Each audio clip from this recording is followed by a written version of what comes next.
Cinema ലോകത്ത് നിന്ന് തമിഴ്നാട് രാഷ്ട്രീയത്തിലേക്ക് അടുത്തൊരു വമ്പൻ വരവ് കൂടി ഉണ്ടാകുന്നുവോ? വിജയുടെ രാഷ്ട്രീയ പ്രവേശനത്തിന്റെ അലയൊലികൾ അടങ്ങും മുമ്പേ നടൻ ധനുഷും സജീവ രാഷ്ട്രീയത്തിലേക്ക് കാലെടുത്തു വെക്കാൻ ഒരുങ്ങുന്നുവെന്ന റിപ്പോർട്ടുകളാണ് ഇപ്പോൾ തമിഴ്നാട്ടിൽ ചൂടുപിടിക്കുന്നത്. ഇതിന്റെ ആദ്യപടിയായി കോയമ്പത്തൂരിലെ 5 പ്രധാന മണ്ഡലങ്ങൾ കേന്ദ്രീകരിച്ച് ധനുഷിന്റെ ആരാധക കൂട്ടായ്മകൾ ഗ്രൗണ്ട് വർക്ക് ആരംഭിച്ചു കഴിഞ്ഞു. തമിഴ്നാട്ടിലെ കോയമ്പത്തൂരിലെ 5 നിയമസഭാ മണ്ഡലങ്ങളിൽ വെൽഫെയർ അസോസിയേഷനുകൾ രൂപീകരിക്കാനും പുതിയ അംഗങ്ങളെ ചേർക്കാനും ആഹ്വാനം ചെയ്യുന്ന ഒരു പുതിയ പ്രഖ്യാപനം നടൻ ധനുഷിന്റെ ആരാധക ക്ലബ്ബ് പ്രവർത്തകൻ ബി രാജ പങ്കുവച്ചു. All India Dhanush fans and welfare അസോസിയേഷന്റെ ഈ പ്രഖ്യാപനം നടന്റെ രാഷ്ട്രീയ പദ്ധതികളെക്കുറിച്ചുള്ള പുതിയ ഊഹാപോഹങ്ങൾക്ക് കാരണമായിട്ടുണ്ട്. ധനുഷിന്റെ ക്ഷേമ സംഘടനകളുടെ കോയമ്പത്തൂർ സൗത്ത് ജില്ലാ നേതൃത്വത്തിന് കീഴിലുള്ള മണ്ഡലങ്ങളുടെ വിശദാംശങ്ങൾ രാജ സോഷ്യൽ മീഡിയയിലെ ഒരു പോസ്റ്റിൽ പങ്കുവച്ചു. ഓഗസ്റ്റ് 8 പുറത്തിറക്കിയ നോട്ടീസിൽ കോയമ്പത്തൂർ നോർത്ത്, കൗണ്ടപാളയം, സിഗ്നല്ലൂർ, സുലൂർ,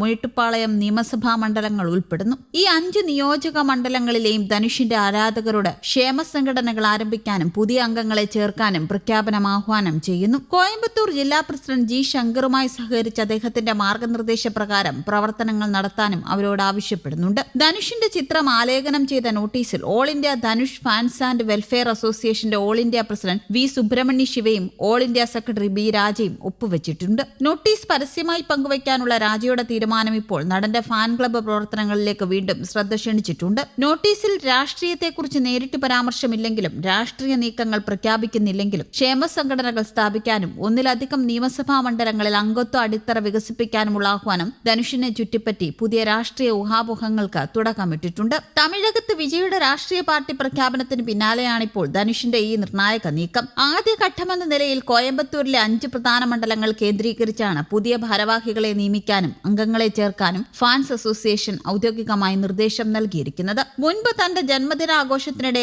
ആരാധകർ വെറുതെ വന്ന് ഫോട്ടോ എടുത്ത് പോകുന്നതിന് പകരം ചുറ്റുമുള്ള ജനങ്ങളെ സഹായിക്കാനും സാമൂഹിക പ്രവർത്തനങ്ങളിൽ ഏർപ്പെടാനും ധനുഷ് ആവശ്യപ്പെട്ടിരുന്നു. ഔദ്യോഗികമായ ഒരു രാഷ്ട്രീയ പാർട്ടി പ്രഖ്യാപനമോ നേരിട്ടുള്ള രാഷ്ട്രീയ പ്രവേശന പ്രസ്താവനയോ ധനുഷിന്റെ ഭാഗത്ത് നിന്ന് ഇതുവരെ ഉണ്ടായിട്ടില്ലെങ്കിലും മണ്ഡലം തിരിച്ചുള്ള ഈ പുതിയ നീക്കങ്ങൾ ഭാവി രാഷ്ട്രീയ ഇറക്കത്തിന്റെ ശക്തമായ അടിത്തറയായാണ് തമിഴ് രാഷ്ട്രീയ നിരീക്ഷകർ വിലയിരുത്തുന്നത്. കഴിഞ്ഞ നിയമസഭാ തെരഞ്ഞെടുപ്പിൽ വിജയുടെ തമിഴ് വെട്രി കഴകമാണ് കോയമ്പത്തൂരിലെ ഈ 5 മണ്ഡലങ്ങളിലും വിജയിച്ചത്. മാത്രമല്ല മറ്റൊരു രസകരമായ വസ്തുത, കോയമ്പത്തൂർ സൗത്ത് ഉൾപ്പെടെ DMK വിജയിച്ച 10 മണ്ഡലങ്ങൾ കോയമ്പത്തൂർ ജില്ലയിലുണ്ട്. എന്നാൽ ഈ മണ്ഡലങ്ങളെ അംഗത്വ വിതരണ ക്യാമ്പയിനിൽ ഉൾപ്പെടുത്തിയിട്ടില്ല. അതുകൊണ്ട് തന്നെ ധനുഷിന്റെ ഉന്നം വിജയും TVKയുമാണോ എന്ന ചോദ്യങ്ങളും ഉയരുന്നുണ്ട്. എന്തായാലും ഇത്തരം ചർച്ചകളോടൊന്നും ധനുഷ് ഇതുവരെ പ്രതികരിച്ചിട്ടില്ല. അതേസമയം ധനുഷും രാഷ്ട്രീയത്തിലേക്ക് ഇറങ്ങിയാൽ അത് തമിഴ്നാട്ടിൽ മറ്റൊരു ത്രില്ലിനായിരിക്കും വഴിയൊരുക്കുകയെന്ന കാര്യത്തിൽ സംശയമില്ല. കേവലം സിനിമാ പ്രചാരണങ്ങൾക്കപ്പുറം ഓരോ വാർഡുകളിലെയും പ്രാദേശിക പ്രശ്നങ്ങളിൽ ഇടപെടാൻ ആരാധക കൂട്ടായ്മകൾക്ക് നിർദ്ദേശം നൽകിയിട്ടുമുണ്ട്. വിജയുടെ രാഷ്ട്രീയ പാർട്ടി പ്രഖ്യാപനത്തിനു ശേഷം തമിഴ്നാട് രാഷ്ട്രീയത്തിൽ സിനിമാ താരങ്ങൾക്ക് ലഭിക്കുന്ന സ്വീകാര്യത കണക്കിലെടുത്താണ് ധനുഷിന്റെ വൃത്തങ്ങളും കരുക്കൾ നീക്കുന്നത്. അതിനിടെ വിജയുടെ രാഷ്ട്രീയ പ്രവേശനത്തോടെ തമിഴ്നാട്ടിൽ മറ്റൊരു യുവനായകനെ മുൻനിർത്തി നീക്കങ്ങൾ നടത്താൻ BJP താൽപര്യപ്പെടുന്നുവെന്ന തരത്തിലുള്ള പ്രചാരണങ്ങൾ ചില മാധ്യമ കേന്ദ്രങ്ങളിൽ ഉയർന്നിട്ടുണ്ട്. ധനുഷിന്റെ രാഷ്ട്രീയ നീക്കങ്ങൾക്ക് പിന്നിൽ BJPയുമായി അടുത്ത ബന്ധം പുലർത്തുന്ന കുടുംബ രാഷ്ട്രീയ കേന്ദ്രങ്ങളുടെ പരോക്ഷമായ പിന്തുണയുണ്ടോ എന്നും നിരീക്ഷകർ ചർച്ച ചെയ്യുന്നുണ്ട്.